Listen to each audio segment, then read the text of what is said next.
guys, it's Phil coming back at you with another video. I hope everyone's doing well, exercising self-care, taking care of themselves, and building themselves up to be the best possible version of themselves, because I know 37 people did the exact same thing since my last upload, which was 2 weeks ago, which is amazing, because 37 people passed their exam. And it's so wild for me to say that, because just knowing that we're changing lives here, because that is 37 people that did not think that they could pass the exam. They walked in, built that confidence up, and killed it, and now their life is forever changed, and it just blows me away to even be a part of the process. And I was doing an individual tutoring session last night, and somebody was like, whoa, I feel like I'm talking to a celebrity, and it's like, yo, I'm just an average guy that's helping people accomplish their goals, believing in themselves, and walking into an exam that they thought was an animal, and that they were able to tame that animal, get their license, and now they're doing whatever they want to do with and for their situation. So I'm just blown away to even be able to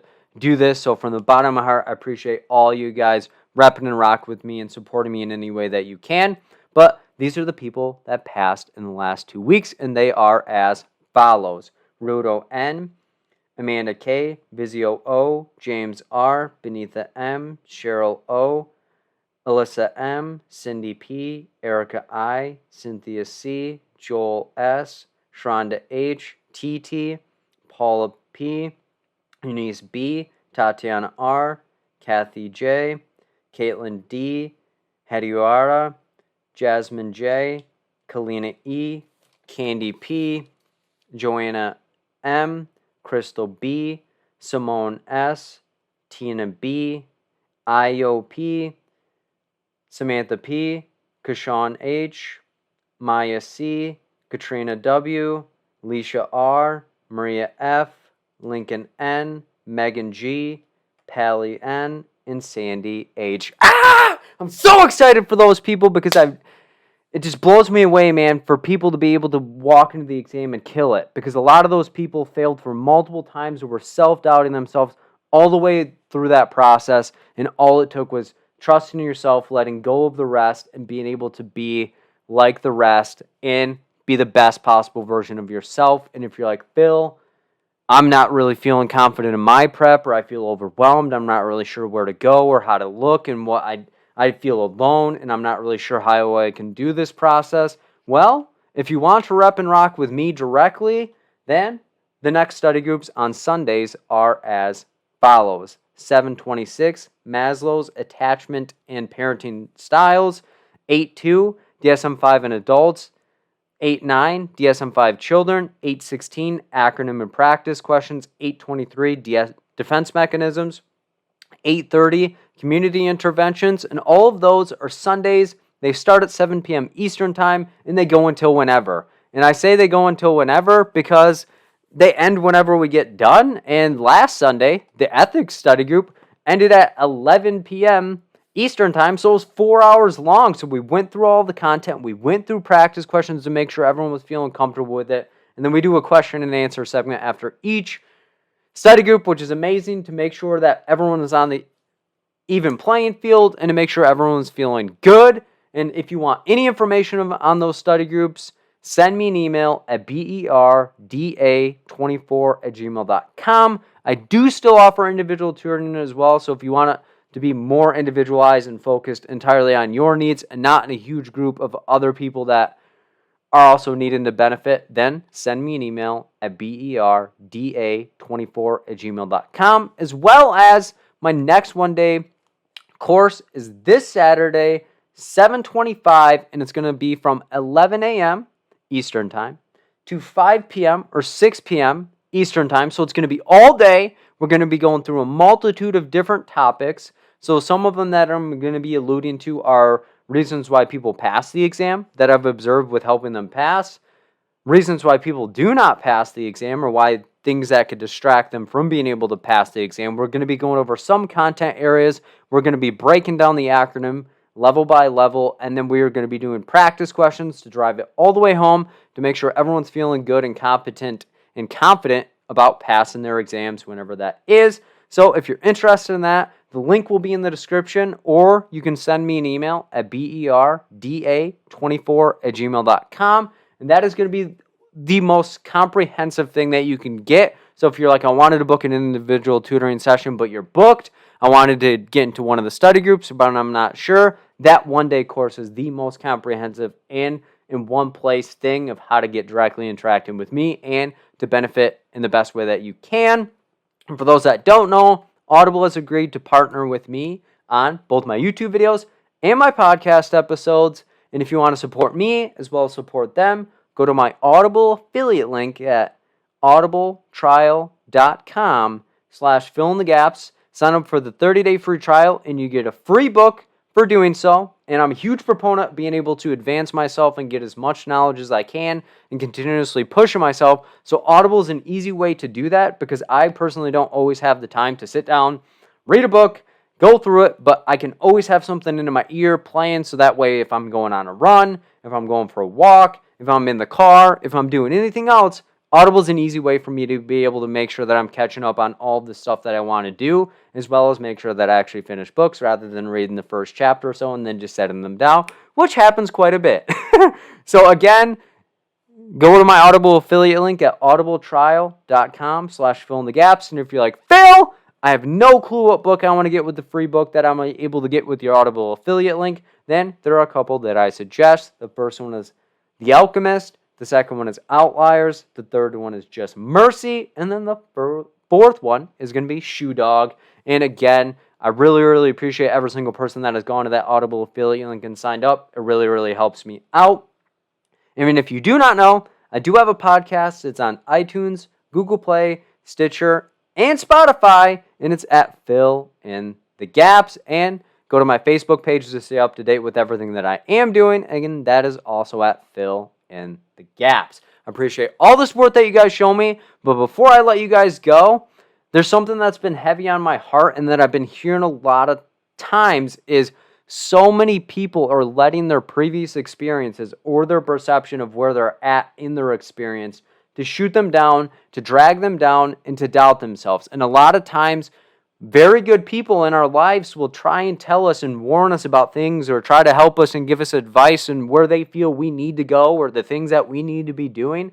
And it's way too often in this test prep scene that people have a bajillion topics or bajillion different services or bajillion different materials, and they'll give it to you thinking that it's helping you.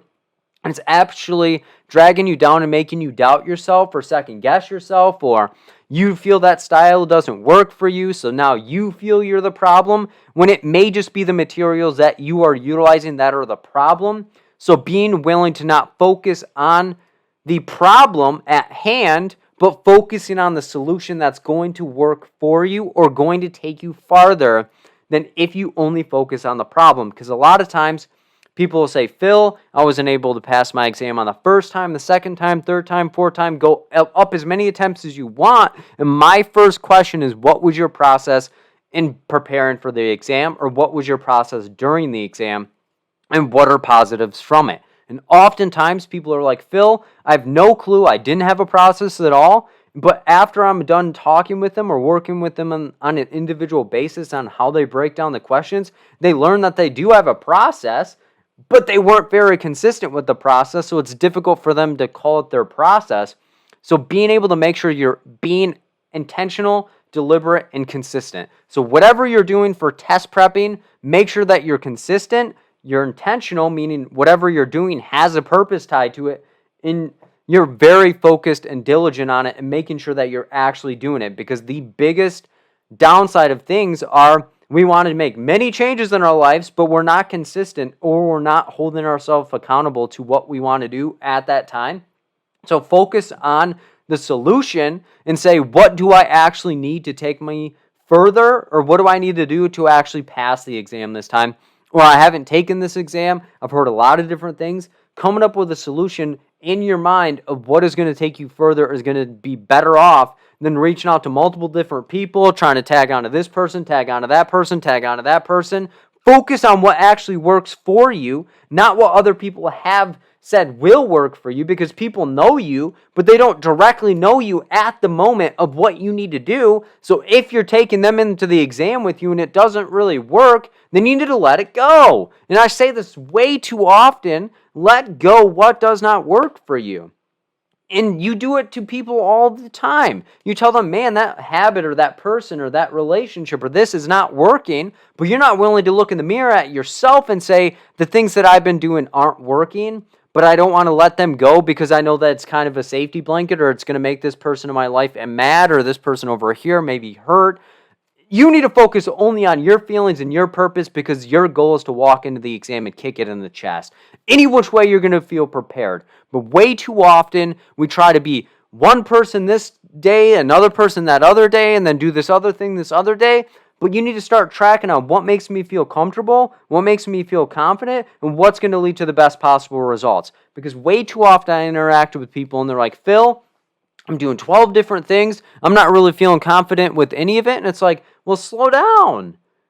I doubt that 0% of your day that you're feeling confident and 0% of the day that things are working for you. So focusing and being willing to admit I haven't been doing the things that I wanted to do for myself, and then making an intentional and deliberate decision and promise to yourself that this day I'm going to start focusing on what I need to be focusing on. Let go of those things that I didn't. And I didn't intentionally make these mistakes, or I didn't intentionally hop into a situation that didn't work for me, but through experience I had to gain that experience. So in order to have experience, you must have experienced. But when you know better, you tend to do better. And if you don't do better when you know better, it's kind of an intentional choice that I am going to continue doing this thing, even though I know it doesn't work for me, because I'm too scared to make a leap and bound towards the thing that I feel is going to work for me. So being willing to invest energy into your situation is going to be more important than restricting yourself and holding yourself back into a situation that you're not entirely comfortable with. So being willing to be different, and different in a way of like, I'm going to be different to make sure that my situation turns different. Because if you're trying to be like everyone else, or trying to fit the mold of what everyone else knows, which doesn't mean that you can't take what they say and apply it to your situation, but you always need to make sure that you carve it and mold it to how it will actually work in your situation in particular. Way too often we're trying to be impressionistic, meaning we're utilizing other people's impressions or other people's feedback and letting it guide us, when that may not entirely be what actually works with and for our situations. So being willing to sit out and say, what do I need to do differently? And if I'm not feeling okay, I'm not the only one that's not feeling okay, because I need to get myself in an environment where other people are trying to advance themselves. And if they're feeling down or they're not feeling confident, I know that I'm not alone, because a lot of times people will isolate themselves and say, I'm the only person that must be feeling this because everyone in my immediate situation has passed the exam, or everyone in my immediate situation has succeeded in some way, shape, or form. And it's like, but not every single person is succeeding in every aspect of their life. And if you believe that, you kind of have to pull your head out of the sand and say, yo, I'm only seeing the highlight reels, or I'm only seeing what's on the surface, but behind closed doors, this person must have something going on, and it must not be perfect. So I'm not going to compare myself to anyone else, and I'm not going to keep shooting myself down and letting previous experience dictate my current situation. Because my current situation needs to be a culmination of all the experiences and all the techniques and all the things that have worked to me up to this point. And I just need to keep sharpening, and I need to keep sharpening, and I need to keep sharpening, and I need to keep sharpening them up to the best possible version of what you need to be doing at that situation. So that's been something that's been heavy on my heart and heavy on my mind, because way too often I talk to way too many amazing social workers that are doing amazing things, but they've tied their identity and tied their potential on one possible thing, and they lose all the aspects, or they start telling themselves things that may not be true, like the exam's not similar to my actual experience. My actual experience isn't valuable, or the more time I spend in the field, I'm going to lose it. Because I was just interacting with somebody that was like, Phil, I've been in social work for 22 years, and now I'm walking into the exam. And in my head, I'm like, good, you can utilize that ethical behavior that you've been exercising, not particular client situations, but you can use that ethical situation to guide yourself. You just need to get yourself in the right system and utilize the right techniques and tell yourself the right things to get the job done. Guess what? She did all those things, walked in, passed the exam, and it's like, done. Boom! You utilized 22 years, and now you can start living the best possible situation that you want to see with and for your situation because you were willing to invest, you were willing to look into the outside looking in and say what needs to be different. And it's not that I need to blow up the whole system because I'm gifted and talented and these 22 years aren't wasted on this situation. I just need to get in the right system and start believing in myself to be able to get to where I need to go and not letting extracurriculars or external situations or stimuli or anything you want to call it distract me from it. Because if someone's trying to pull me down, I will not go down, and I will go down fighting. And this exam is not something that I'm just going to set aside and let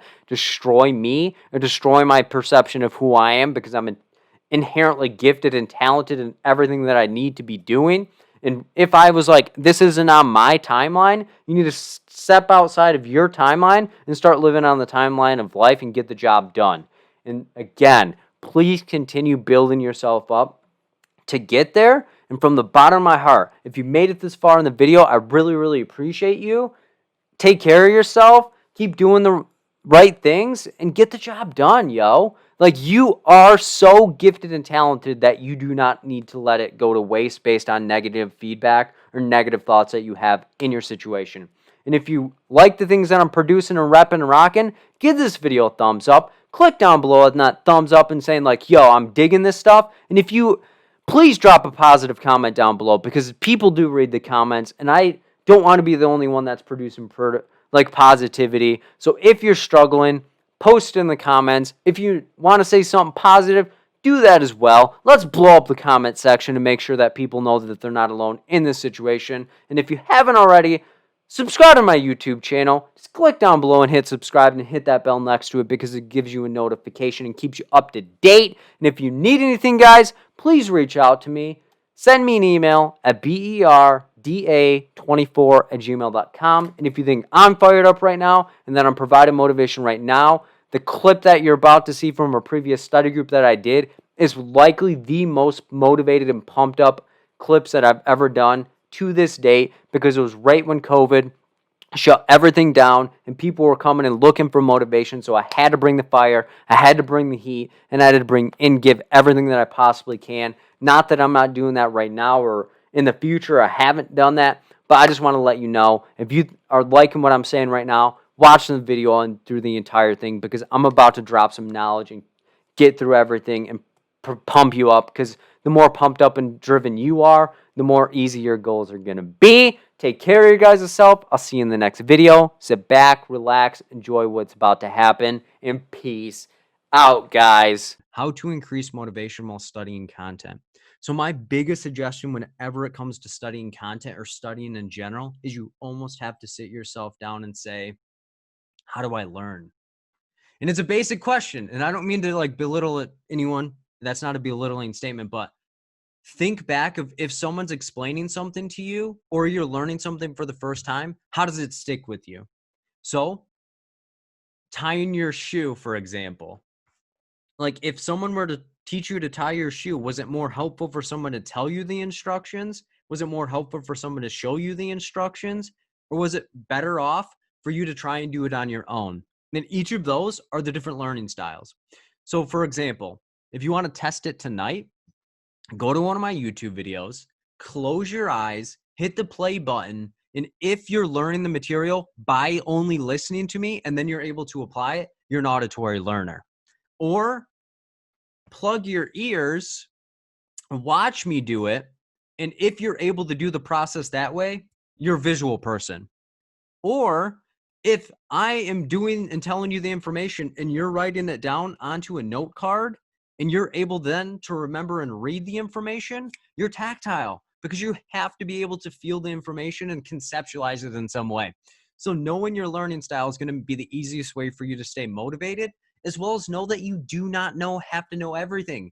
You're not a machine. You're not a computer. You're not all of these things. So being realistic with yourself and say, it's not the information that I know, it's the information for how I apply it in a consideration and the situation at this time. So that's the thing that you have to keep in mind is, what's my learning style? And know that I do not have to know everything. So if somebody asks me a random concept, they're like, Phil, what is this? I will admittedly say I have no clue and have never heard of that. But how about we parse this through and say what in context And what is the best way for you to remember when you see it, not being able to talk about it like a canary? Why? Because it's not an open-ended exam. The answer is always going to be on the page. So don't put too much pressure on yourself to the sole fact that it may not even be applicable, because all of the content on the exam is compiled and we don't know the guaranteed concepts. We know general themes that could be on there, but again, being able to understand and conceptualize the concepts rather than being able to canary it word by word and know every dynamic of every situation. So that's how you keep your motivation up: is 1, have realistic situation and goals. 2, understand how you learn, so that way you're not feeling burnt out trying to use someone else's slingshot and stone. You have to be able to pick it up, knock it out, and know that what worked for somebody else may not work for you, because you're uniquely powerful, gifted, and talented in some way, shape, or form.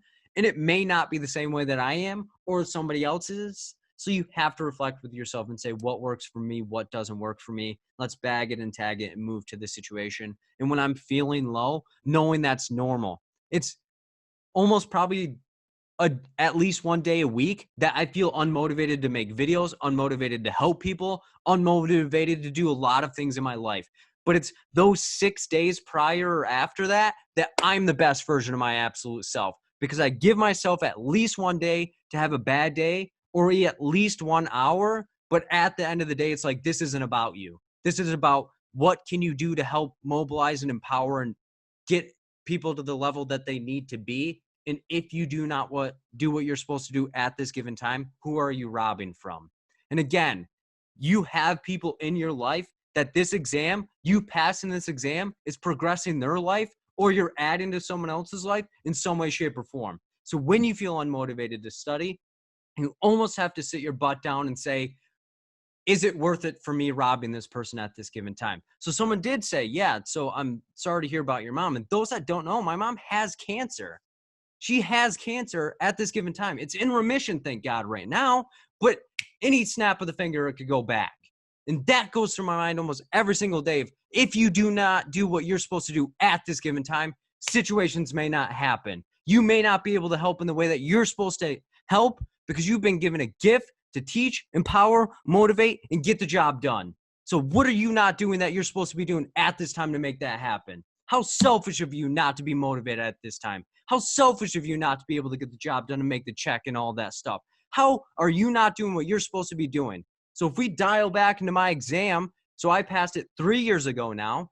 Yes, it's only been 3 years, y'all. But at this given moment, it was like, at that time, I was like, how is this going to help me mobilize and improve my situation to help the people that are supposed to be helped at this time? And if I'm not doing what I'm supposed to be doing, how am I not getting there? Because I didn't come from the greatest situation, but I knew that this exam was going to get me to where I needed to go and give me the resources to be able to do it. Did I dream of me being here? No, but I knew that at some capacity, I was going to be able to step inside the situation and say, you are not going to be able to do what you want to do at this time anymore, because it's not about you anymore. It's about every other person that is poured into you or that needs you to pour into them at some capacity. This is what you have to say to yourself when I'm not doing what I'm supposed to be doing. You almost have to put yourself in timeout and say, I've had enough of a good life. Let's make other people's life good. Because if it's all about you, you'll give up.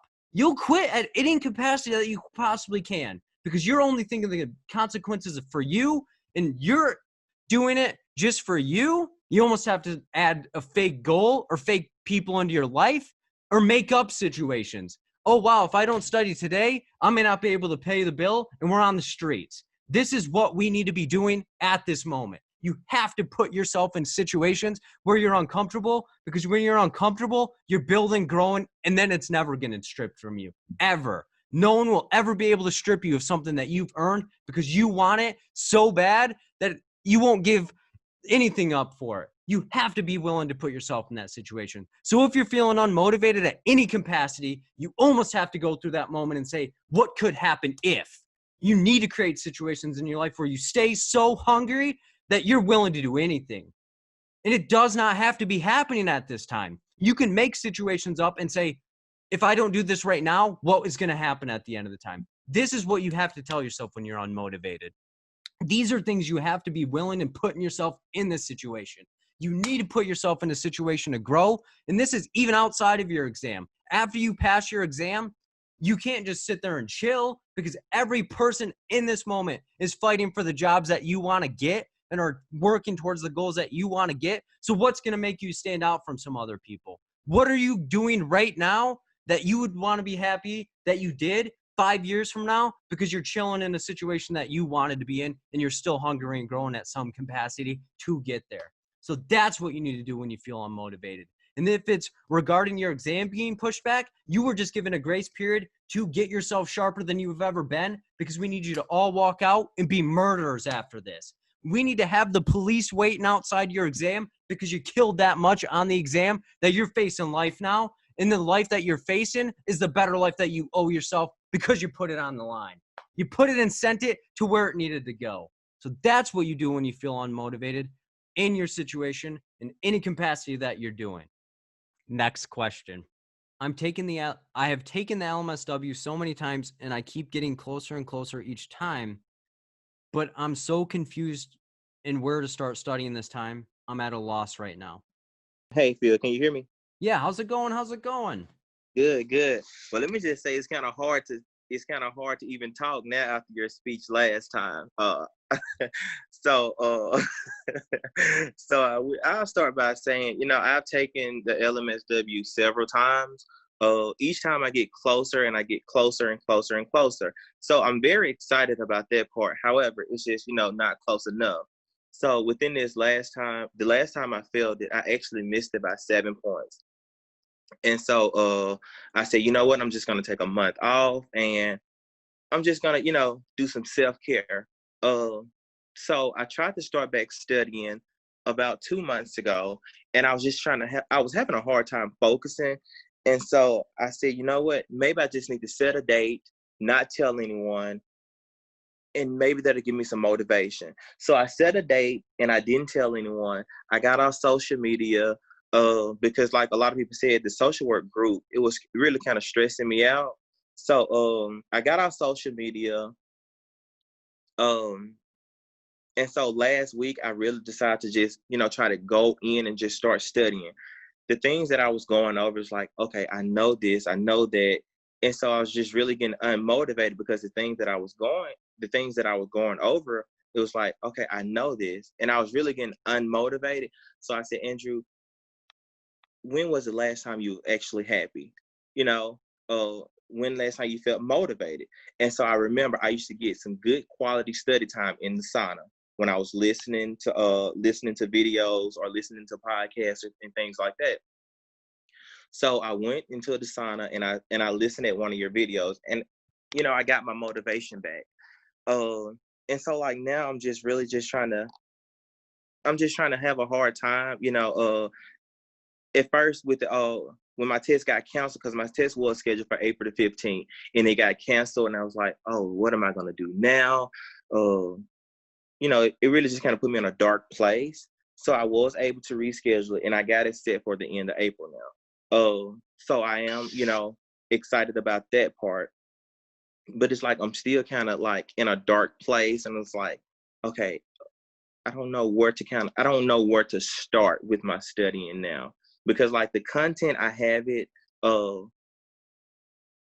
I guess it's just me actually still, finding ways to give the question what it's asking. And sometimes it takes me a while because on each time that I've taken the test, I don't do breaks or anything like that. And I almost take, almost a full 4 hours. And I guess I just need to figure out, how to answer the question, give the question what it's asking. I do have a one-on-one session with you coming up, and I am looking forward to that. But in the meantime, I still need to, work, do what I feel like needs to be done. So walk me through this. Okay. Your test was going to be in like 2 weeks from now, 3 weeks from now, give or take 2 to 3. What was that going to look like? So I've been watching your videos. I've been trying to study from your videos. I've been doing Therapist Development Center, and I've also been reading a book, Social Work ASWB Master's Exam Guide. So I had the material. I'm not nervous about it. I'm not anxious about it. Thank God I got that under control. Um, so I have the material. It's just, I guess I'm just having a hard time trying to figure out where to actually start. Um, it may sound kind of crazy, but it's like I know my content. I know the content of it and all that. I guess I'm just having a hard time answering the question. Then And that, start there. If you're having trouble with breaking down questions and analyzing and understanding that, why not stick there and hone in on that improvement area than to put yourself through something that you feel you've already done? So now you're not even invested because you're like, what else can I do? It's like going to a training about a topic that you've already heard. You're on your phone or laptop the whole time. okay. You know what I mean? Like, you're not excited for the topic because you're like, oh, hell, I've heard this 2, 3, 4, 500 times. Why do I need to even listen to this again?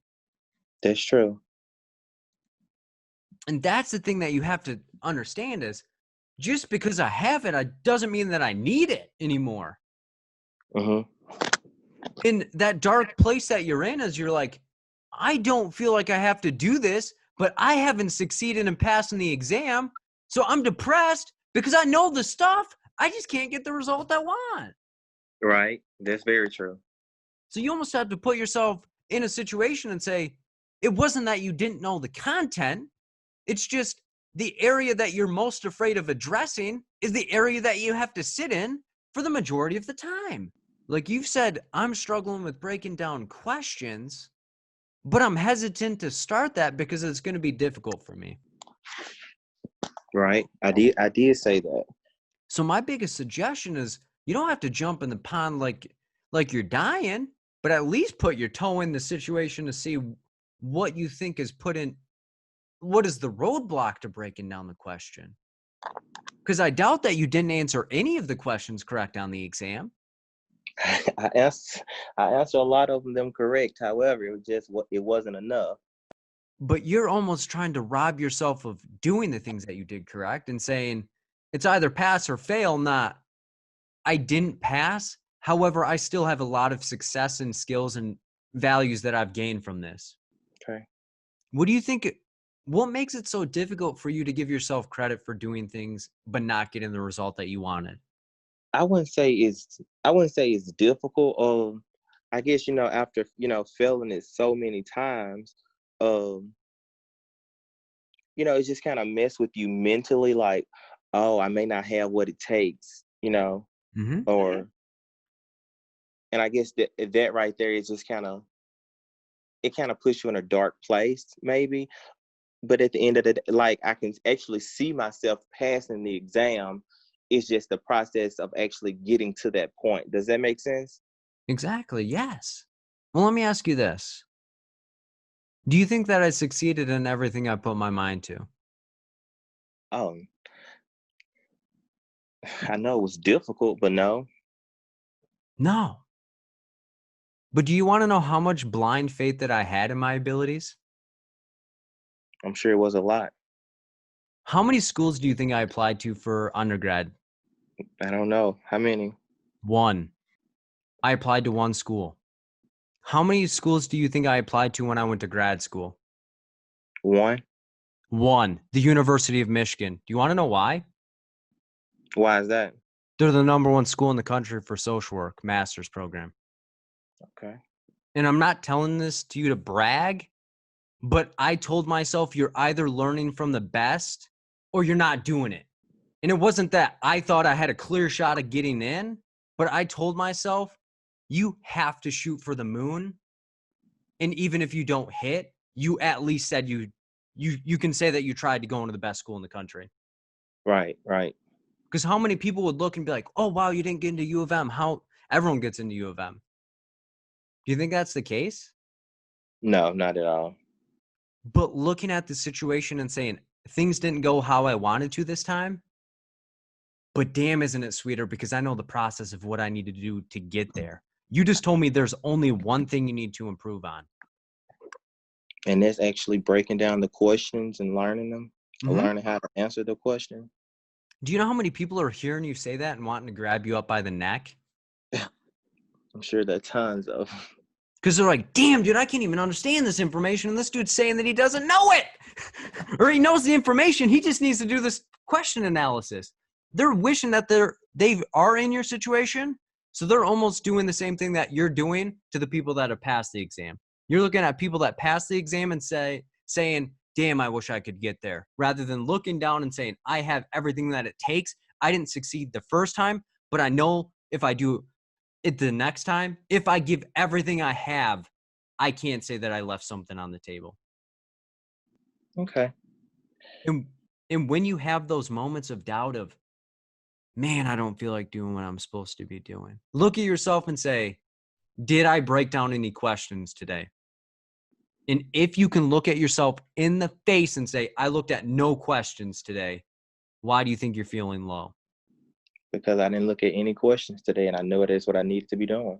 Exactly. And it's never a good feeling to say, I didn't do what I'm supposed to do for me at this time. But you know what you could do when you realize that? What's that? Break down at least one or two questions and say, I did one or two more than I was supposed to do today. And I am in a better place than I would have been if I would have gave up on myself and started beating myself up, because that's easy. Okay. Okay. Would it be helpful if I gave you another example? Okay. I'm open for it. Yes, sir. Okay.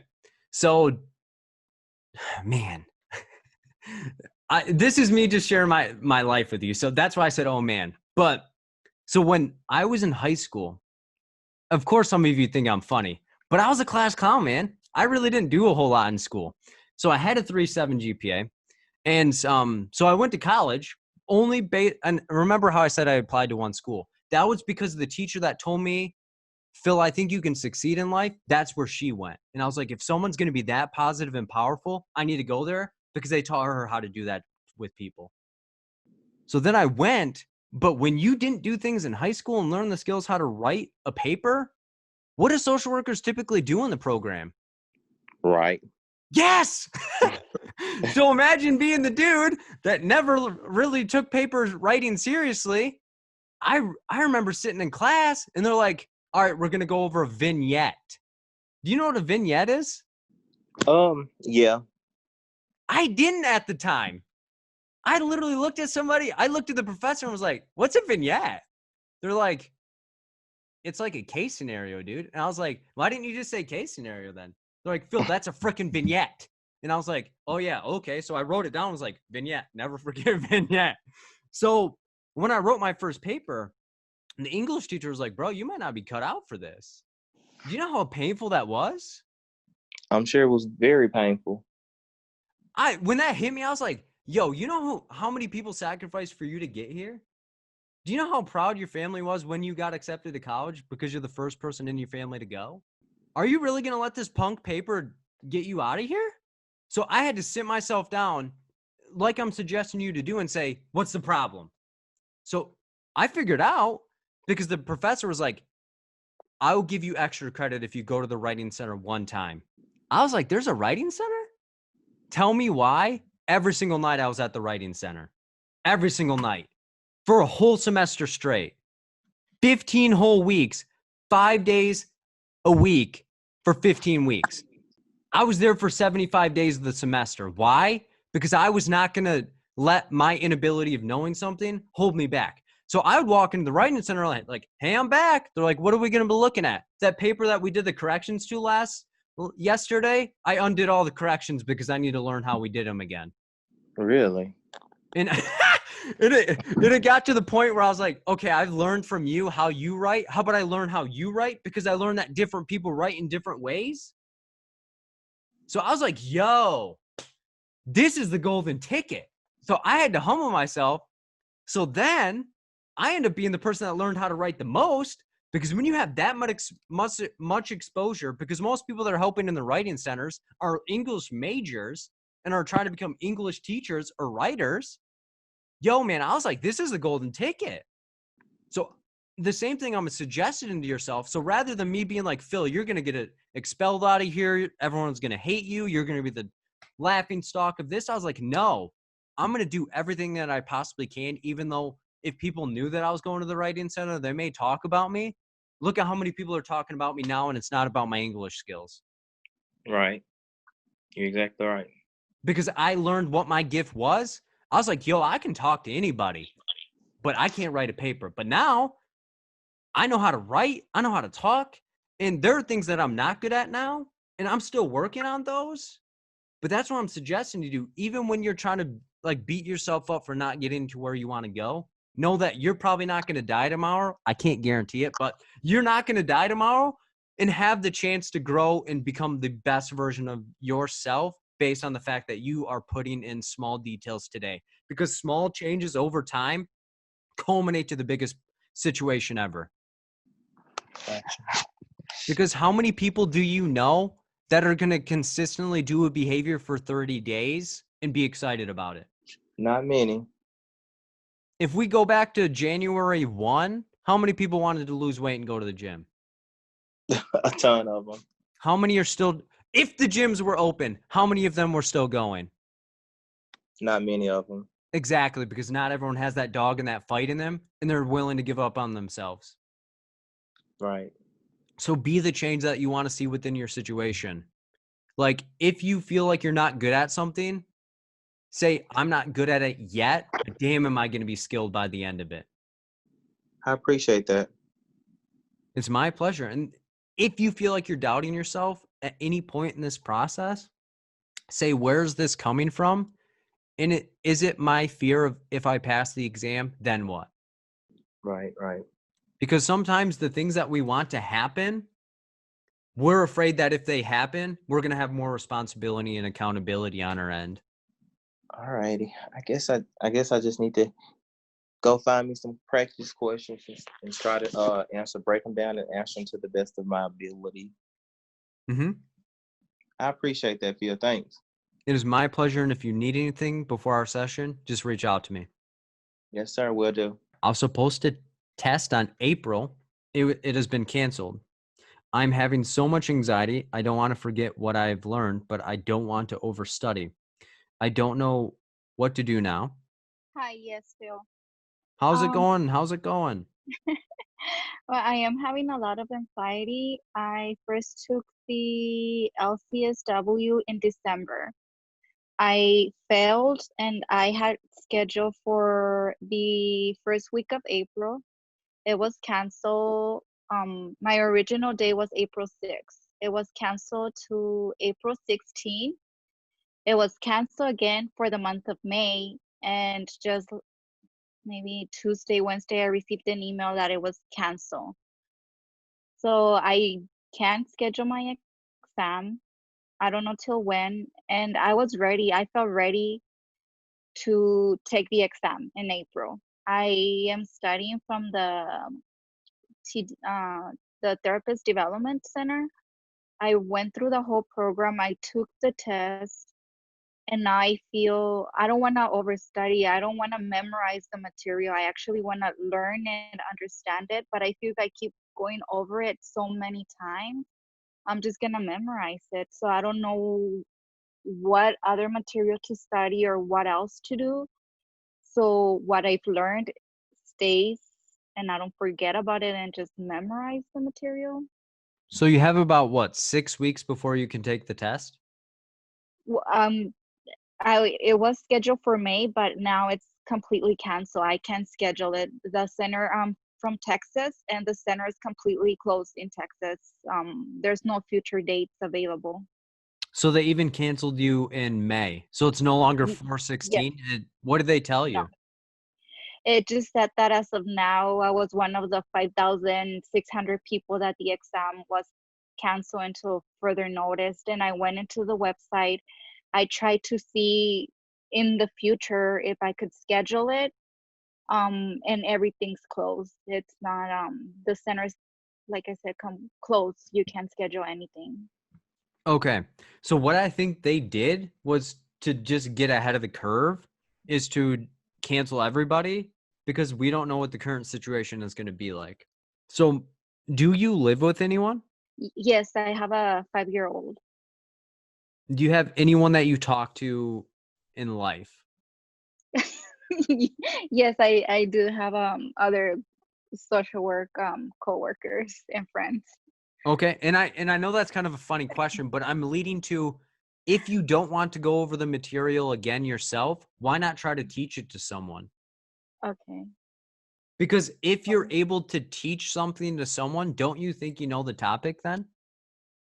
Yes, and I feel comfortable doing that. I am bilingual, so my first language is Spanish. So I even try to like explain the material in Spanish Mm-hmm. and go back in English to see if I understand it, and I feel I do understand it. It's just that right now, because I have so much anxiety as to I don't know when I'm gonna be able to test. I don't, like I said, I don't know. So, what I would suggest doing is sit down and at least do 5 questions every single day. Okay. And even if you're doing the same questions, make sure that you're breaking down and understanding why each option is not the answer. And if you get to the point where you've done this for a sustained amount of time, start making the question right for the other options in the answer. Okay. So, like, for example, let's say the answer is this when the question is written this way, start challenging yourself to reconstruct the question and say, what would the question have to say for this answer to be true? Okay. So that way, you are learning and constructing at least 4 different ways of studying that you would otherwise not known. Okay. And I purchased your tutoring videos where you post the questions, and I do have one-on-one session scheduled with you, I believe for the 26th, I'm not sure. And I'm using those questions. I have about 3 or 4 videos that I purchased from you with the questions. I'm reviewing the YouTube videos. I'm also trying to go back to the questions from the Therapist Development Center. But I believe my first mistake when I took the exam the first time was that I had a lot of time to study. So I kind of went through the whole program and then try to memorize the question with the answer. And I don't want to go back to that. And that's where, again, it's when you read the question, you rule out why each answer is not the case. Because if you've seen a question before, because I've done that in tutoring sessions. People have come to me and said, Phil, I've seen this question before. And I tell them, break it down then. Tell me why each answer is incorrect and why this is the answer. And then we'll get on with it. And then sometimes they'll break it down and then get it incorrect. And I'll say, okay, what do you think caused you to do that? Give each question the respect that it deserves based on the fact that small details can change. And just because you assume you've seen something does not mean that it's actually the case. Okay. And also know that everyone's in the uncertain boat. So not creating the situation where of like, I have no idea, just know that I would put in my mind by the end of the year or by the fall, I will be taking my test. Okay. And as long as I stay sharp enough, I'm ready whenever. Like, and I may get bored with it, but wax on, wax off, baby. Okay. I'll keep studying because I guess I got disappointed when it was canceled and I stopped. I was doing really good, and I mean a week ago I just completely stopped studying, and I'll get back to it. And I think the biggest thing is some of us have expectations in our life, and when they don't come, even though logically we know why, our emotions don't catch up. So when your logic is there, but the emotions don't meet it, you're almost having an internal conflict of saying, it must be a target of me. Or, darn, I'm not able to get these opportunities. But even if you were to take your exam and pass it, you would not be able to use that license in the way that you'd want to right now because the country's basically in a state of stagnation. Yes. You know what I mean? And that's the thing is I think everybody had these plans and goals and then life punked you. But everyone's getting punked right now. It's not like a personal attack towards anybody, but every single person in this situation is in a stagnant state. But what would you tell somebody that comes to you and says, man, I was really hoping that this would go a certain type of way, and now I can't do it? What things would you tell them? Well, I first think, the world is in a bigger crisis than my crisis of this exam. So take advantage, study. I mean, especially if you're working from home. I am, and I haven't been studying, which I should be. And I think that's why I also feel so guilty, because I haven't been studying when I know I have the time at home. But maybe you don't need to study, because you just told me, Phil, I've studied my tush off and I don't want to burn out.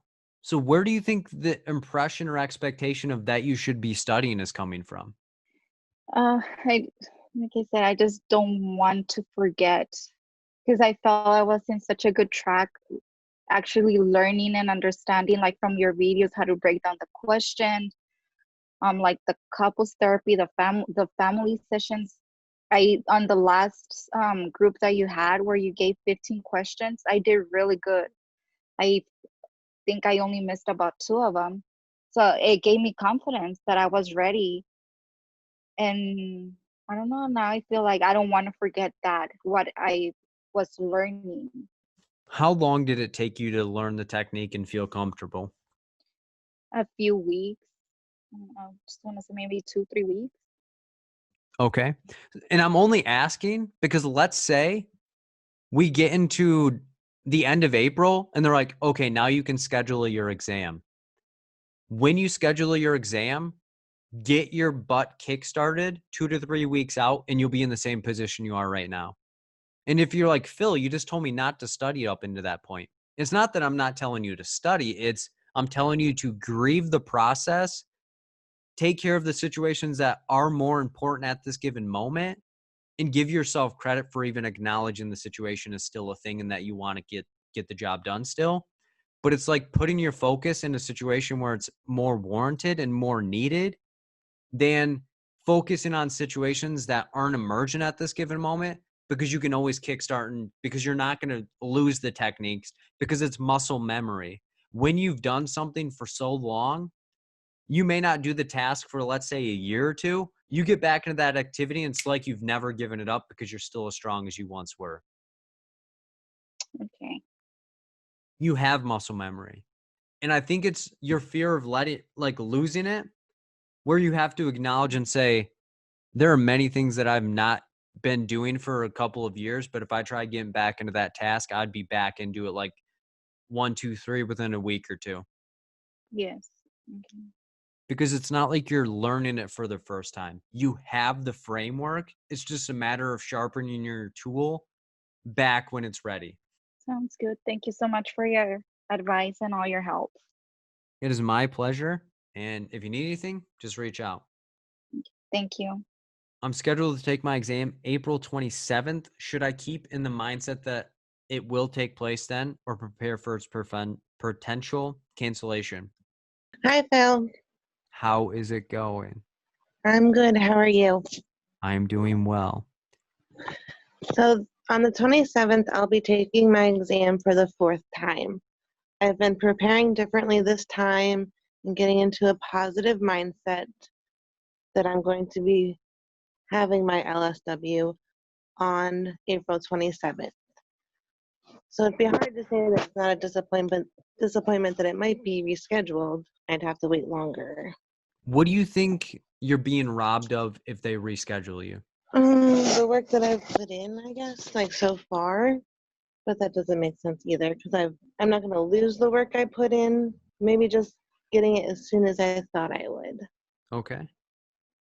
And let's say they do push it out for another 3 weeks, Mm-hmm. and you took your test in 3 weeks and passed. Did it change the result of your situation? No. Let's say they push it out 3 weeks, you walk in and failed. Did it change your situation at all? That's a harder question. I don't know. It'd be easier to blame it on that, I guess.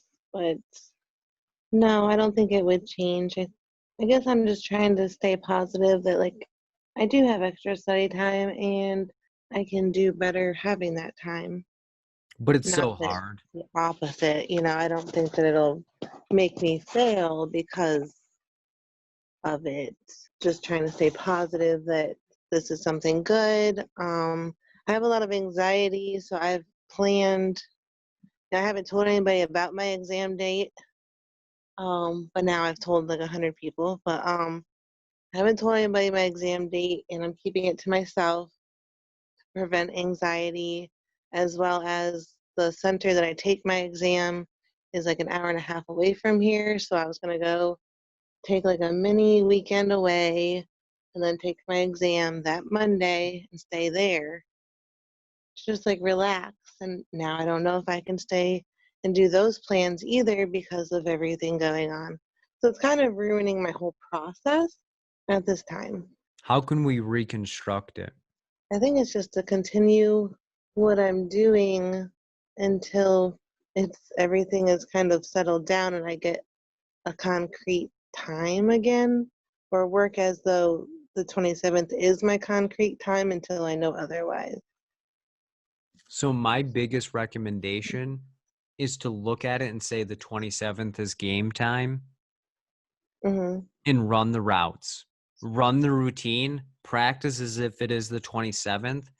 And if it gets to the 27th and you're not taking the test, then continue doing what you're doing because you're not going to lose the rhythm of it.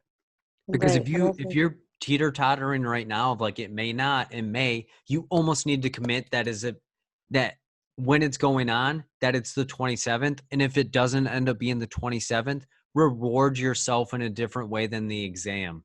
Okay. Because I think that's the biggest thing that most people are losing out on this is it's almost stealing from the gratification because it feels like all the effort that you're putting in doesn't have a reward tied to it anymore. So it almost feels kind of pointless and wasted. Well, yeah, because I've really changed my mindset this time to be I'm excited. I'm looking forward to it. This is something that I've been working so hard towards. And now, what if it's not the 27th? What could be a good reward for you to still feel fulfilled to study until the 27th? I don't know. It depends. There's a lot of limitations right now. Why not book a thing or plan to give yourself a reward when the dust does settle? Right. That would probably be a good idea. Because it's almost like you're like, yup, when this stuff does happen, I know I'm still getting a reward for it. I put in Right. the work and I've earned something, so I feel good about it. Even though it's not the exam, I'm still getting rewarded, so I'm going to grind as hard as I can. But once I give up on myself, I don't get that reward. Right. Thank you. Because whether you know it or not, any behavior change is promoted by rewards. Right. And that's the thing is, at this moment, it's all reward driven. At some capacity, you're doing a behavior because you're going to get a reward, whether it's appreciation from other people, whether it's acceptance from other people, or it's a tangible gift that you want to give yourself. Well, thank you. It is my pleasure. So create something for yourself. Create a reward in place of it, but I would throttle down and say the 27th is me. Yes. Well, I don't want the 27th to come and then be like, oh, well, I thought it wasn't going to be this time and But that's be why you have to go unprepared. full throttle. Yeah, so I have Full to keep on throttle. going as planned. Full throttle. Yes. Like I always tell people that I work with, prepare like you're taking the exam tomorrow. Yep. If the ASWB hit you up and is like, oh, we're actually moving your exam up, you need to be ready and sliced and diced and ready to kill at that moment. Okay. So rather than, is this going to happen or not going to happen, be like, it's going to happen. It's going to happen the 27th. And if you need anything in the meantime, just reach out. Thanks, Val. It is my pleasure. So my exam that was scheduled for 4/7 was canceled. Should I expect several weeks out before I can re-register? Okay, Phil, can you hear me now? Yeah, how's it going? Hi. Hey, thanks. Well, I'm glad that it's postponed because I feel like I need some more time. And I'm not glad under the circumstances of everything that's going on, but I was hoping you had a crystal ball, and I know you don't. So I'm assuming that it will be some time before I can re-register. I'm in Texas, and someone called from Texas earlier about the cancellations. They're not allowing us to re-register us at another date. So I don't know. After the last person who shared said April 27th, I thought, oh, that would be really nice. But I really have no idea when I'll be able to take it. I don't know. Do you suggest I shoot for a date? Like make up a date if I don't hear from them? Because Texas is horrible. I mean, it is, we're just so backlogged. It takes, the licensing board is just awful. And I don't know, without a date, it just, I don't see like the target anymore. So let me ask you this. If you had to say worst case scenario, what do you think the date of you retaking it would look like? Like if you had to pick the furthest date out that you can even imagine. May 31st. Okay. Why not prepare to take it in 6 weeks? Well, that's the worst case scenario. No, I mean like, but that needs to be what you're focused on is it's Okay. May 31st. May 31st is my date. I don't want it to be that late. But hear me out here. If they open the floodgates, do you Yeah. think you're going to get an exam super soon? I don't know. So I would almost prepare for the worst, but if a date comes up Okay. sooner, you're ready. Alrighty. So it's and I only say pick the worst case scenario to wrap your head around it. Because if you prepare for May 31st, but you're ready tomorrow and a date comes up, you're like, "Yep, this is better than I thought, and I'm ready." Okay. And I'm not telling you to pick May 31st to like slouch down, but have the worst case scenario in mind. And if something better comes, you're there. Mm-hmm. Okay. Can I ask one more question about taking practice exams? Go There seems ahead. Yeah. to What do be you got? lots of different opinions about that. I have yet to even take a practice exam. I haven't based my studying on that. I am using the APGAR book, and it came with another clinical practice test. When do you suggest people take the practice test and use it? I'm an auditory and visual learner, so I record a lot of what I'm studying and then I listen to it, or I'll get on the whiteboard and just do a mind map of like neurodevelopmental disorders. So like I'm not really excited about that practice test, but I know I need to try it, but I'm not sure how to use it, when to use it, and then how to use it. And do I take it all at once? What do you think would work best for you? Not at once, for sure. I Okay. don't know. Maybe 5. Is that what you meant when you said try 5 practice questions a day, or something around that? Do you mean out of those practice tests? Mm-hmm. Okay. But my biggest suggestion for my auditory people is when you're doing a practice test, read it out loud to yourself, because then you'll be able to actually comprehend what the stinking question's saying. And some people may say, well, Phil, I can't talk during the exam, but you sure as heck can mumble. As long as it's not louder than a key click, you're solid. So you just have to make sure the words are touching your little ears so that way you can understand what's going on. And then, have you seen any of my videos? Yes, I've seen 2 of your videos. I did the adults DSM last time, and then in the acronym. So I'm new to you, and so grateful for that. But yeah, your videos are great. They're great, and your podcast is helpful too. Well, now you're going to be on one of the episodes. Oh shoot, I forgot. But the thing is, and I only ask, have you seen the videos? Because you can do the exact same thing that I do with my videos in your preparation. So Okay. when you're working on the questions, you can do that. You can read it to yourself. You can break it down and analyze and reason with yourself and then come to the answer. Okay. And that's for Alright. the auditory people. It's like, they're like, dude, I don't know what I need to do. But you can replicate the questions in the way that makes sense to you, that's transferable in the exam, because the way that you practice for the exam is how you're going to perform during the actual exam. That's a good point. And one last thing, can I sprinkle praise on everybody? Go ahead. I'm in my 50s, and I'm hearing So many people and a lot of the younger generation talk about the importance of self-care and their plans for self-care, and they're sharing their ideas. And it's just so beautiful to hear that it's emphasized in our field as much as it is, and that we all seem to be practicing at some level. So I think it's just beautiful. And I want to just let everybody know that. I really appreciate, and I'm so happy to see all of that.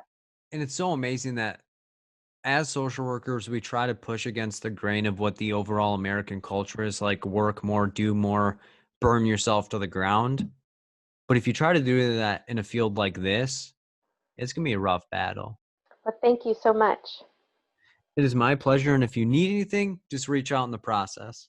All right. How do you not get lost in the stuff on what we need to study, how to study, programs, etc.? Because everyone seems to have a different way or something they are trying to sell or help with. Hi, Philtria. How's it going?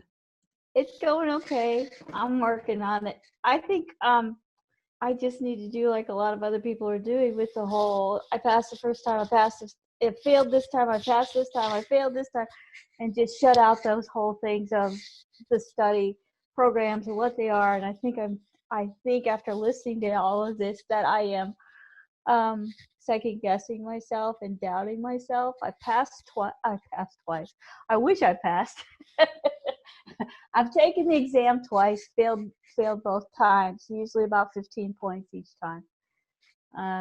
And I'm consistently like have almost the same amount in each category of the KIA.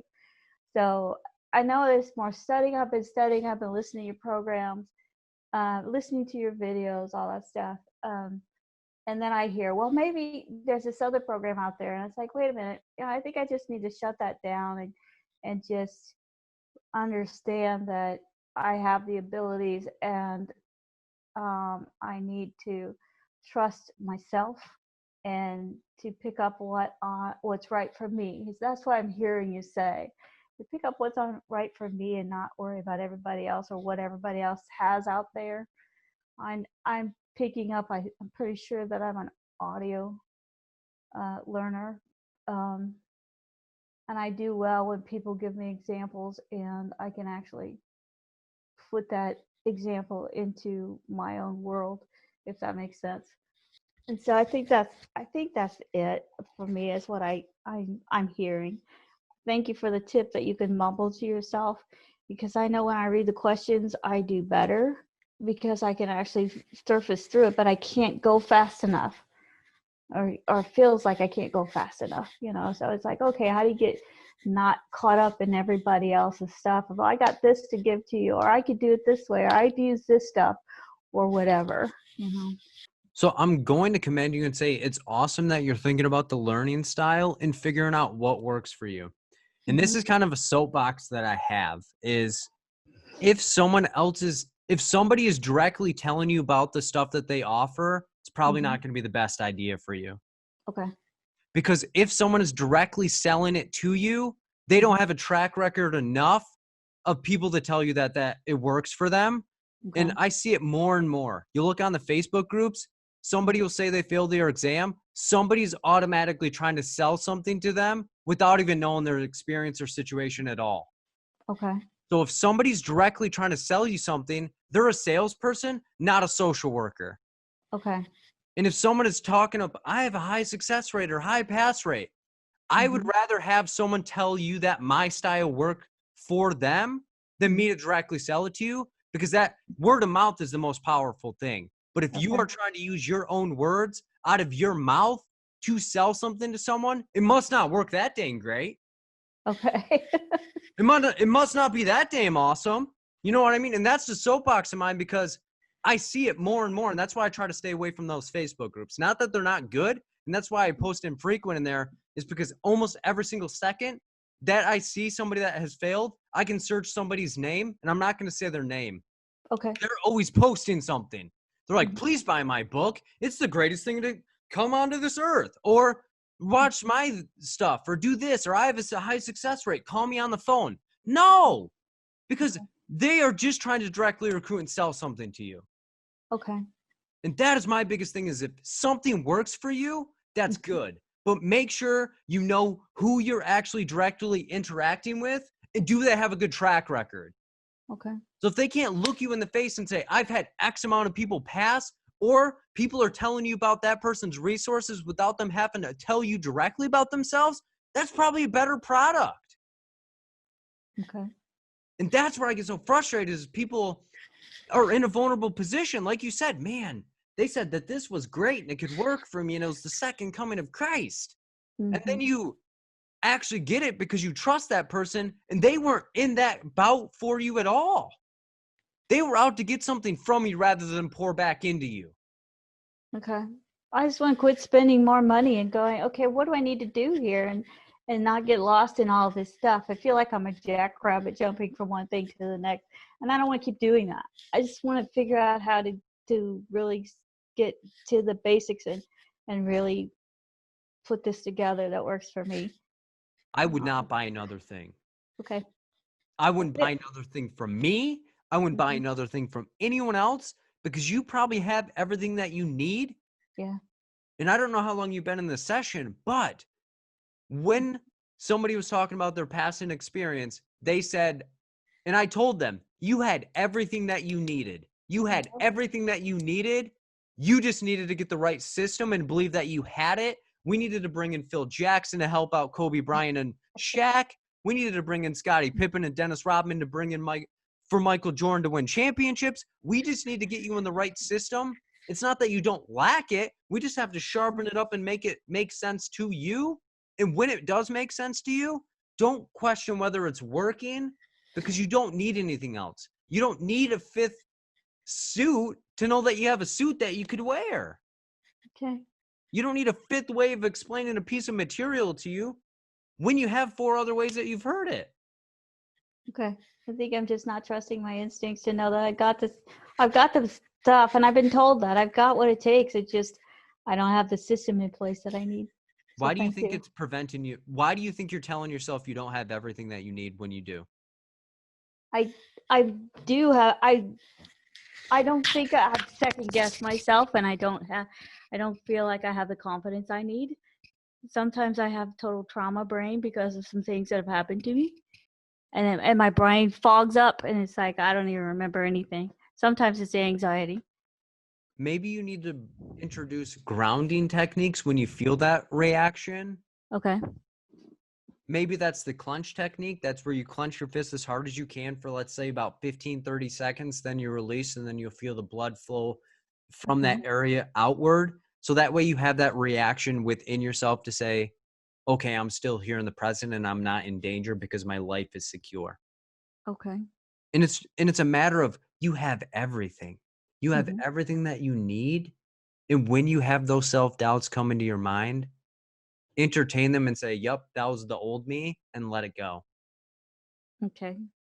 And you almost need to have a funeral with your past experiences. And I say a funeral because typically when you go to a funeral, you let go of all the negative emotions and experiences that you had with that person, and you reflect and focus on the positives. Okay. And that's what you need to do with the previous 2 attempts.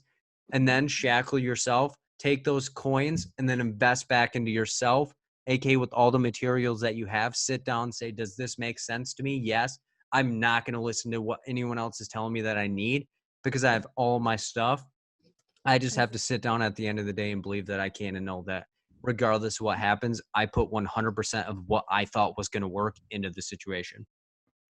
Okay. Thank you. I appreciate that.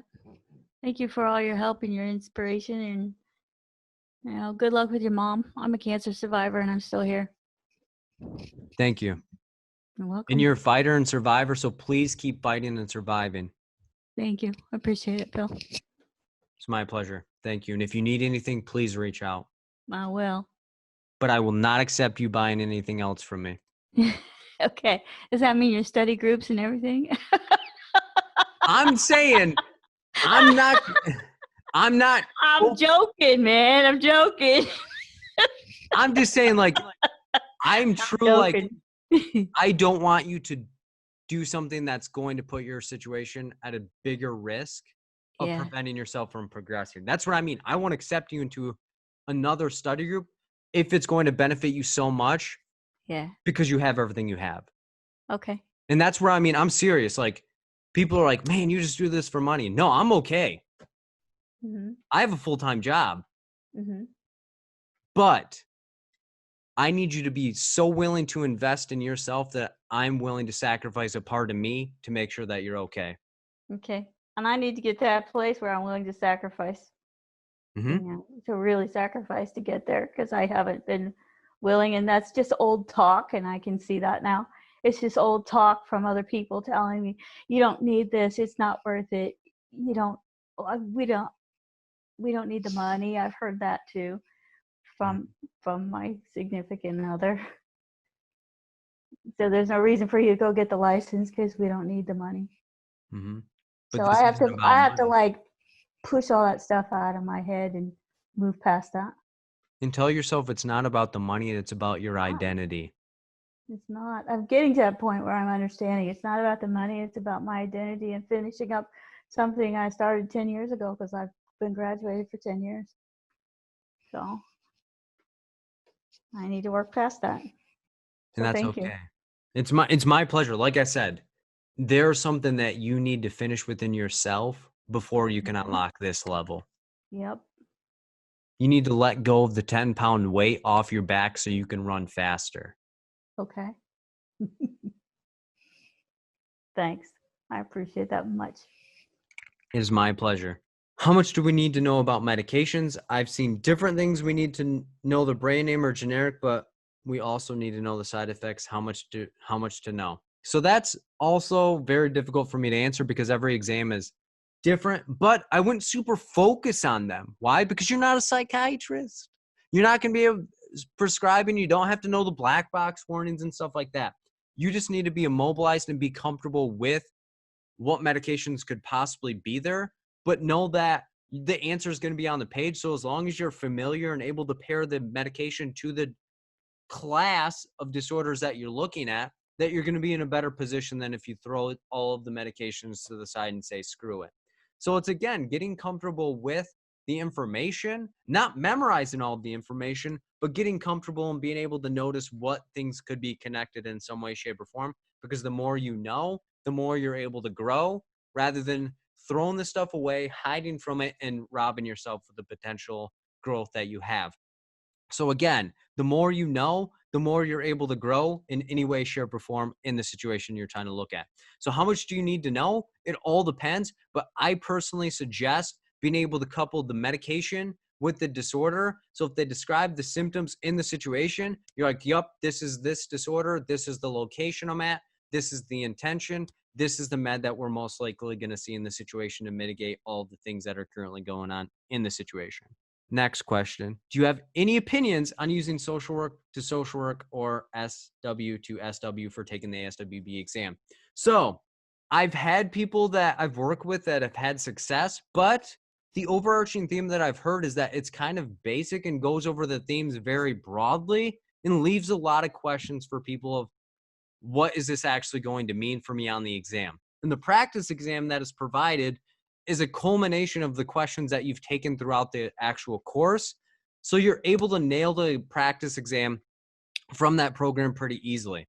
So a lot of people have told me, like, when I took that practice exam, I got like a 130 or and above out of 150. I felt super confident. I walked into the actual exam and it was like Tyson knocked me out. I wasn't prepared at all. But again, I can't personally speak about someone else's program because I don't know if the information is readily going to be better available to you at that situation or resonate with you. So there is efficacy in the program because people are passing with the program. And if it didn't have efficacy, you wouldn't be asking me about the possibility of utilizing it in the situation. But again, if you're looking at a different style, because the learning style of that program is also very different. When I've heard, it's more of visual and tactile, of getting worksheets and being able to visually see things and not a whole lot of auditory resources if that's your learning style. So do I have opinions about it? It helps people. It also can hurt people. So I'm kind of split on it because I haven't seen the actual program of what it looks like and what your situation would look like when you're taking it. So if you're considering it, I'd reach out to Shin and say, so what would this program look like for me? And they do have one module free if you're trying to get exposure to that at that situation. So I also don't want to tell you it's a bad program, but I also don't want to be like, yep, Phil is endorsing this program, because I don't know it. And I don't like to put my names on things that I haven't tried or that I don't know all of the articulate things, because I don't want to tell you, yes, go and get this program when it may not be as helpful in this situation as you might know. But from what I've heard personally, I heard that there's other alternatives and that the program is not that rigorous and not going to push you to the levels that you might need to get to at that given moment. So with that being said, I'm kind of split, but I'm on the more side of it's not as helpful as other programs or other situations that you could put yourself into for the resources as well as the financial situation there. All right, can you talk about psychodynamic and how to understand it? So I'm thinking this person's thinking psychoanalytic. So id, ego, and superego. Id, ID, impulsive decision making. Ego, evaluate before you go. And then superego is where you're thinking about everybody else like a superhero. So when someone's acting in the impulsive decision making in the id, they're often doing riskier behaviors. Superego, they're trying to save everybody and trying to help at the stake of themselves. So they're kind of sacrificing themselves. And then the ego is kind of that middle ground that's kind of keeping balance within that situation. And with that comes all of the defense mechanisms. And I'm not really going to go over all of those at that given moment. And then can you explain positive and negative reinforcement? Yes. So let me get this done. So there's going to be positive and then negative, and then positive is going to have reinforcement, and then positive punishment, and then negative reinforcement, and then negative punishment. So there are some easy ways to remember this different considerations. So the P, I always say, P in positive is you're putting something into the situation. So with this, P equals putting something into the situation, and then N equals nabbing something out of the situation. So when we're looking at this, positive is putting something, negative is nabbing something or subtracting something out of the situation. And then reinforcement with the R is going to be raising the likelihood that something happens. So R equals raising the likelihood that something happens. And then punishment is putting something down or putting the likelihood of this happening away. So it's trying to prevent the likelihood. So P equals preventing. Whoops. So preventing the situation from happening. So trying to reduce the likelihood that this happens. So positive reinforcement would be putting something into the situation, and then since it's a reinforcement, to raise the likelihood of the situation happening. And if we're raising the likelihood, we're going to be putting something pleasurable or desirable in the situation. Why? Because if we're putting something into the situation to raise the likelihood, someone must enjoy the situation that we're putting in.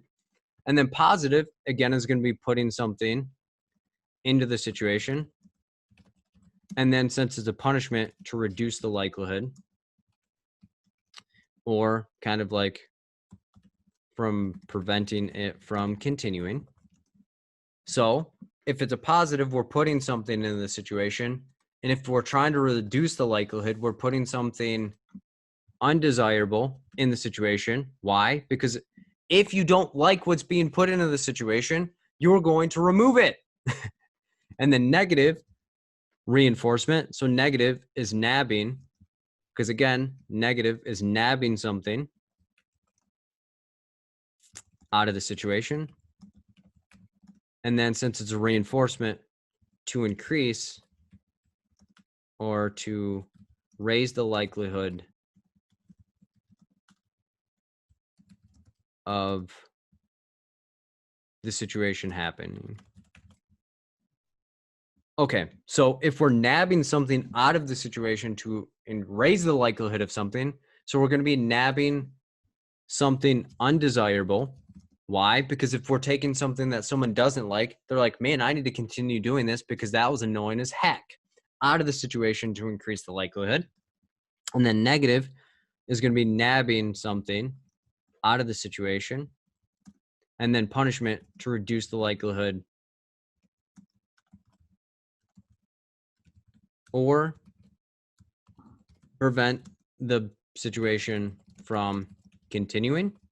So if we're nabbing something out of the situation to reduce the likelihood, we're going to be nabbing something desirable. Why? Because when you take something away that somebody enjoys, aka being able to take the exam when they thought they would, they're not going to want that situation to continue because no one likes to be in pain at any given situation.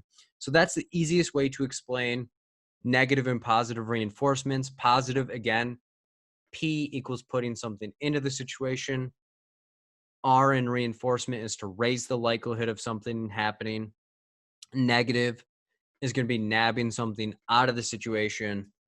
And then the P in punishment is to prevent the likelihood of something continuing.